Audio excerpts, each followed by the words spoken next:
En el capítulo pasado del especial de seguridad alimentaria vista desde el campo, hablamos de las difíciles condiciones de subsistencia de nuestros campesinos. Son varios los factores que afectan su permanencia en las zonas rurales o anulan su productividad. Entre ellos tenemos los tratados de libre comercio, la precaria infraestructura vial que dificulta la comercialización de los productos, los altos costos de los agroquímicos, el desplazamiento forzado y ahora, como gran preocupación, la migración de los jóvenes del campo a las ciudades. El campesinado colombiano se está envejeciendo y no es claro el relevo generacional, un factor preocupante que pone en riesgo la seguridad alimentaria del país. Según el más reciente censo poblacional del DANE, de los 48.258.494 habitantes en Colombia, 11 millones de ellos vive en zonas rurales, de los cuales el 36.7% tiene más de 65 años. El 34.3% está entre los 41 y los 64 años y el 24.5% tiene entre 26 y 40 años. Los departamentos de Boyacá, Cundinamarca, Meta, Norte de Santander y Santander tienen el mayor porcentaje de campesinos, con un 44.3% de sus pobladores mayores de edad. Otro factor preocupante es el difícil acceso a la educación de los campesinos, lo que limita el progreso y perpetúa la pobreza en el campo. La tasa de cobertura educativa en las áreas rurales es de un 30%, comparada con el 65% de las urbanas. La tasa de deserción a nivel rural es de un 10.9%, mientras que en las ciudades esta es de 2.5%. La participación en los programas de preescolar es de menos de 4% en las zonas rurales. El 8.4% de la población rural no sabe leer ni escribir. Según cifras del DANE, Colombia pasó de tener 8.56 millones de personas en situación de pobreza multidimensional en 2019 a contar con 9,04 millones. En el campo pasó de 34.5% en 2019 a un 37.1% en 2020. Las difíciles condiciones de desigualdad entre el campo y la ciudad requieren una urgente intervención del Estado en beneficio de nuestros campesinos. Los invitamos a seguir con el desarrollo de este interesante tema. Continuamos con una educación y desarrollo. Hoy en la grata compañía de la doctora Julia Alba Ángel, nuestra querida vicerrectora de Inclusión, Desarrollo Regional y Proyección Comunitaria, y por supuesto el doctor Juan Carlos González. Juan Carlos es el director nacional de Campunat, un programa fundamental en nuestra universidad que impulsa la seguridad, la soberanía alimentaria en una población muy particular de nuestros campesinos en todo tipo de territorios del país. ¿Qué hay en términos de ir desafiando la cultura del agroquímico versus todo lo que implica la bioagricultura? Claro que sí, maestro. ¿Qué estamos haciendo, por ejemplo, desde Campunat? Nos hemos sentado, como yo le decía, es un diálogo de saberes con los campesinos y en este caso, por ejemplo, con el presidente de la Asociación Nacional de Usuarios Campesinos. Escuchar sus necesidades y una de las primeras fue el tema de los agroinsumos y los agroquímicos. ¿Ya qué estamos haciendo? Con la Escuela de Ciencias Agrícolas, Pecuarias y del Medio Ambiente, estamos formulando un proyecto para generar abonos orgánicos para la Asociación Nacional de Usuarios Campesinos, pero también no solo para ellos, en general es para cualquier campesinado, cualquier grupo de campesinos que vea cómo los precios de los agroinsumos siguen subiendo y por ende o no producen o lo que producen les cuesta mucho más. Y ya hay una brecha entre lo que venden y lo que producen. Entonces, si siguen produciendo a mucho más costo y les siguen pagando mucho menor, pues se van a la quiebra. Entonces, lo que estamos tratando es, con las investigaciones, por ejemplo, del frijol o en general, tratamos primero de mejorar esa balanza, que sean más productivos. Pero segundo, tratando de reducir los costos, por ejemplo, en agroinsumos y en agroquímicos. Y digamos que cuando hablamos de formación, también empezarle a generarles tecnificación. Es una cosa complicada en un país como Colombia, donde no hay unas políticas realmente serias en cuanto a tecnificación del agro colombiano. Y adicional a eso, súmele la firma de tratados de libre comercio, en donde estamos firmando con otros países que tienen protección de sus productos agrícolas, de sus campesinos. Nosotros firmamos un tratado de libre comercio y dejamos a nuestros campesinos casi que se los coma el lobo con un tratado de libre comercio lesivo para ellos.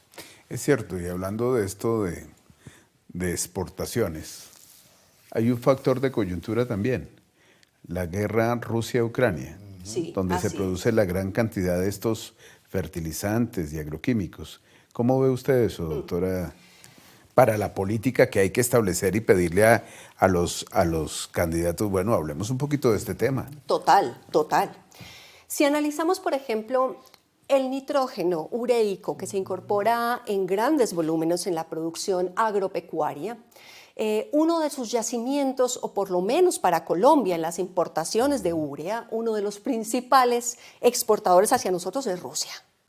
Pero mire usted la dualidad. Bueno, cuando hablamos, e incluso lo habla la misma FAO, sobre alimentos inocuos, está hablando de alimentos que en su generalidad contengan menos químicos o los menos químicos posibles. Correcto. Entonces, esto está articulado también. Entonces, son esas fuentes alternativas. ¿Por qué la dependencia a la urea?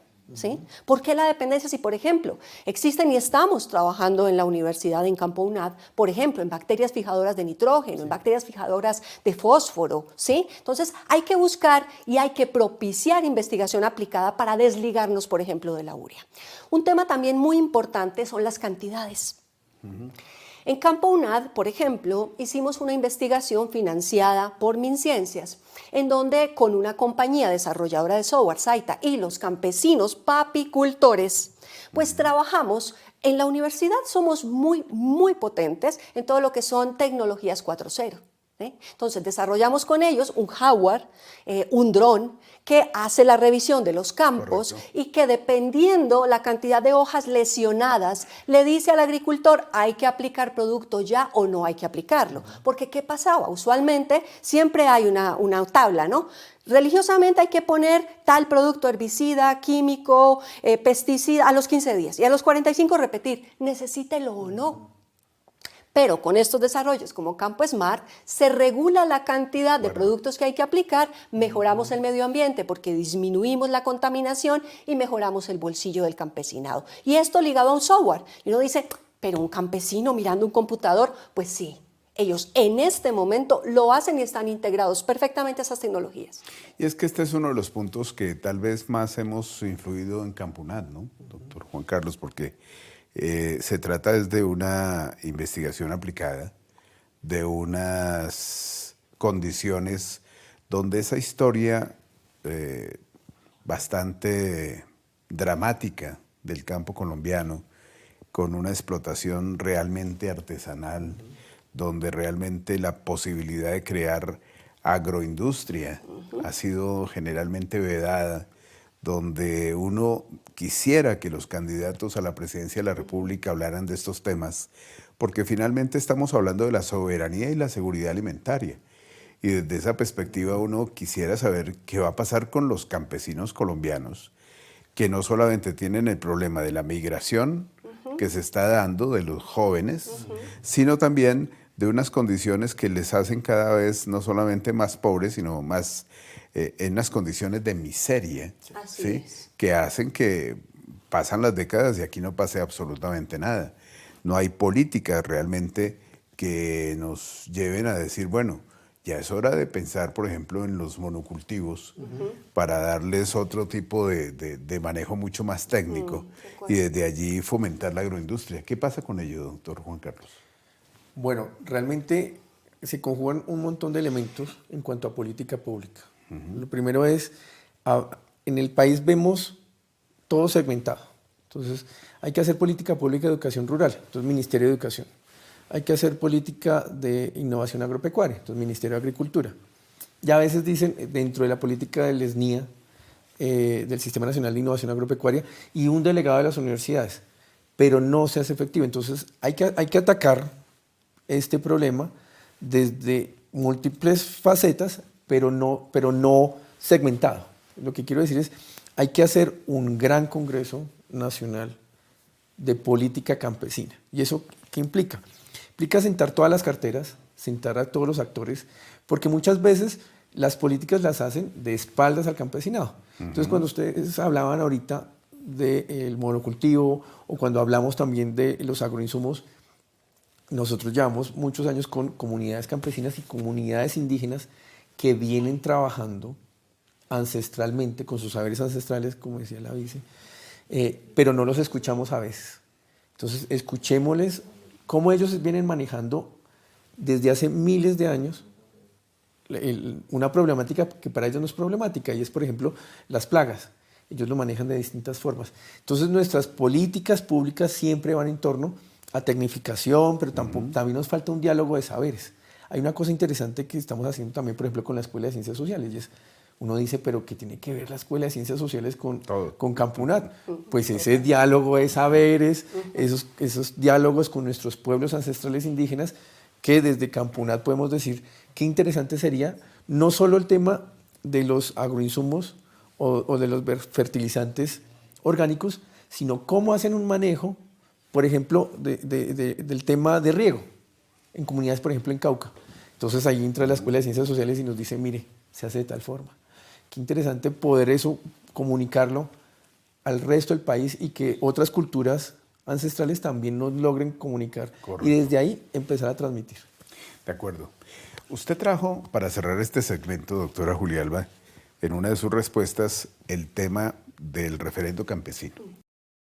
Recordémosles a los televidentes cuáles son esos puntos centrales de ese referendo que deberían de revisar los candidatos. Total. Para que la construcción de política también vaya en esa línea. Total. Muy a tono de lo que ustedes venían hablando, por ejemplo, el artículo 65 de la Constitución, que los campesinos y campesinas proponían modificar, está relacionado con el uso y tenencia del suelo. En estos momentos escuchamos mucho, por ejemplo, el tema del fracking, el tema de la explotación petrolera. ¿Qué preocupa? En ese artículo 65, por ejemplo, desde el referendo se proponía que el uso tenga prioridad hacia la producción de alimentos. Cuando un Estado-nación depende tanto en su economía, por ejemplo, del petróleo, pensaba yo en qué momento se puede desarrollar una suerte de enfermedad holandesa, en donde cuando haya tanta dependencia de los recursos naturales que llegan, pero por ejemplo en una sindemia, en una nueva sindemia, cuando cierren las fronteras y si todo lo importamos, este no es un problema solo del campesinado. ¿Qué van a comer las ciudades si la comida viene del campo? Y si cierran las fronteras a la importación, entonces ¿en qué vamos a quedar? También se hablaba, por ejemplo, de la educación rural. Una educación flexible, una educación que les llegue, una educación como por ejemplo la que desarrollamos en la UNAD, más allá de los ladrillos, del mortero, de la instalación, es una educación que les pueda llegar realmente para todas y todos. Eso es fundamental. Correcto. Otros temas, el crédito agropecuario, ¿sí? Porque generalmente cuando se hace una solicitud de crédito, lo primero que se pide es muéstreme la propiedad. Muchos de los campesinos no tienen propiedad del terreno en el cual generación tras generación han habitado. Entonces, ¿cómo le van a demostrar a la institución que les preste dinero si no pueden demostrar la tenencia? Entonces, estos son puntos estructurales. También se hablaba, por ejemplo, de precios de regulación. Hace muchos años existió el IDEMA y al menos allí tenían unos precios de sustentación básicos. Correcto. Para que después de sacar una cosecha no sea el descalabro al momento de la venta. De acuerdo. Entonces, allí también se pedía eso. La investigación fundamental, Campunat como un dispositivo, investigación aplicada y específicamente para las necesidades del campesinado, que responda a eso, entre otras tantas de las propuestas del referendo. Tantas que estaban allí, ¿no? Entre otras tantas.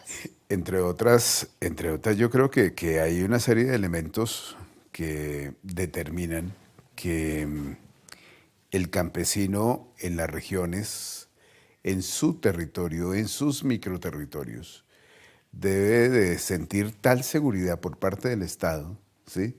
Que al final esa es la ruta de la seguridad alimentaria, ¿sí?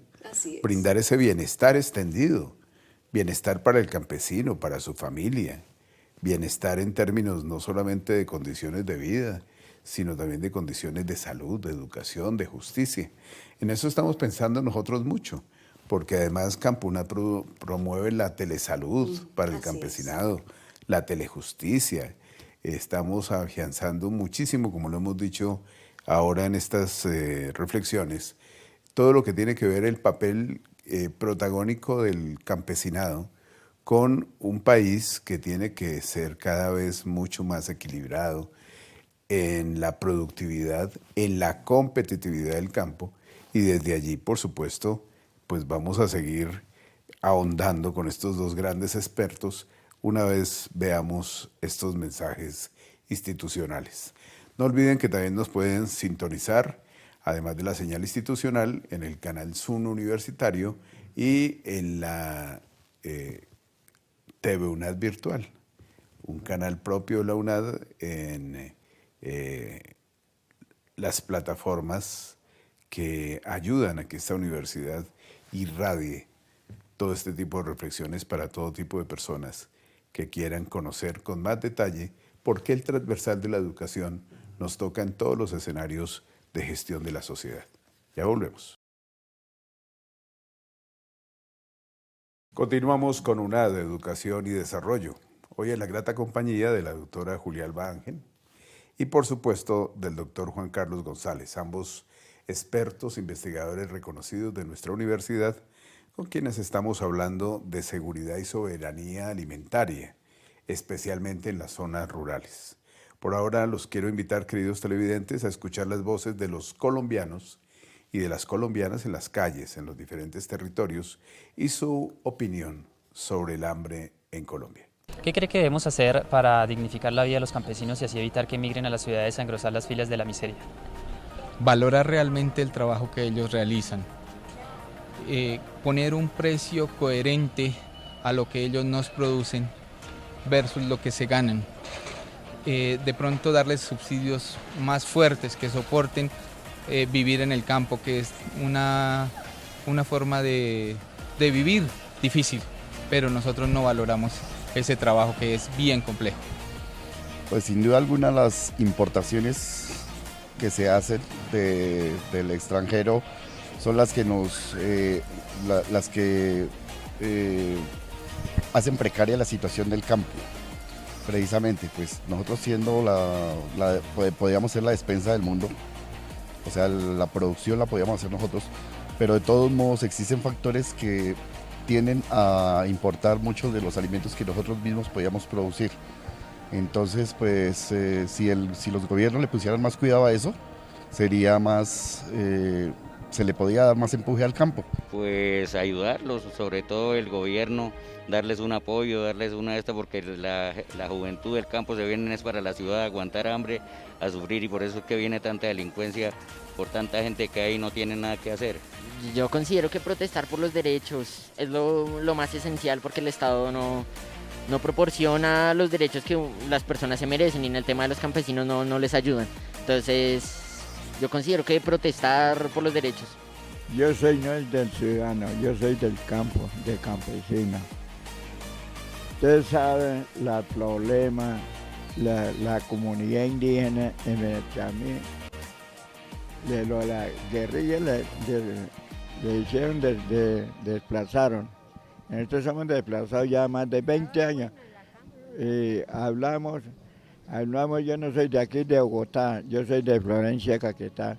Venimos, hacemos artesanía, manillitas, de todo hacemos, venimos a vender acá para sus ventas, estamos sufriendo con hambre, entonces estamos luchando.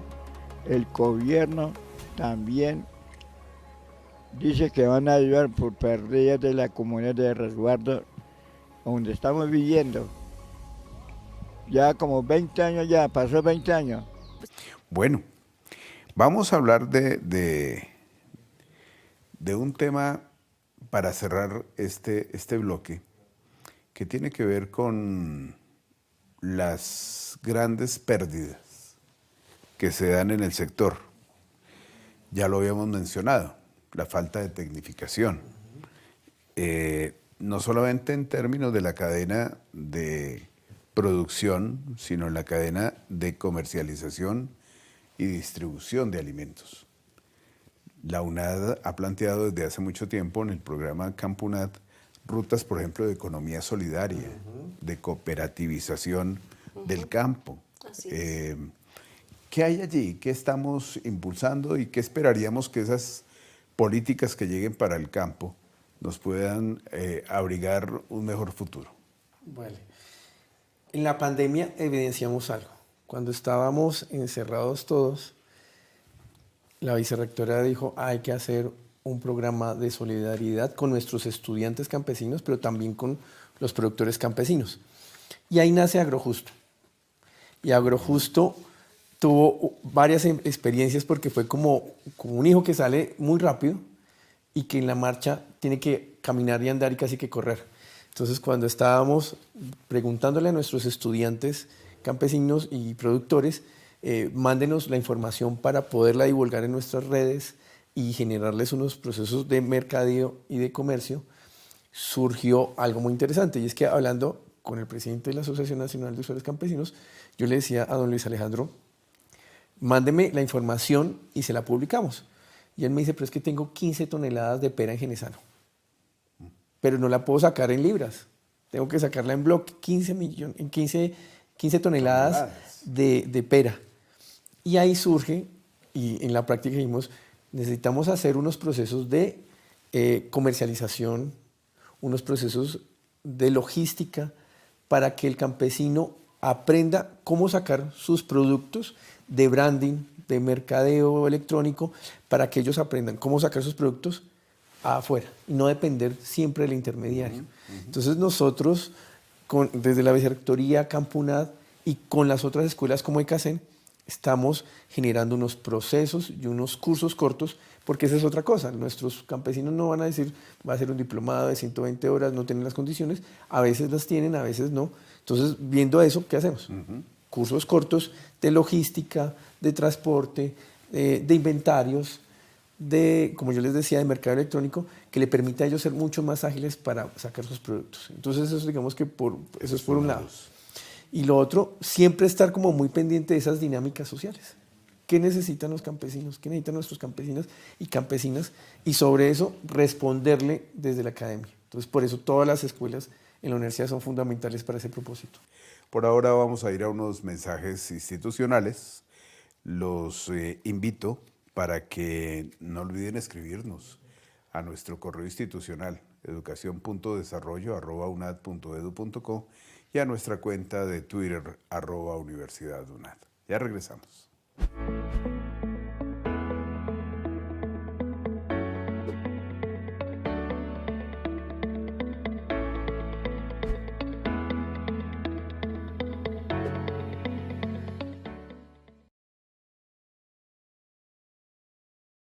Yo creo que en Colombia a veces nos quedamos como muy limitados en cuanto a los sueños, ¿sí?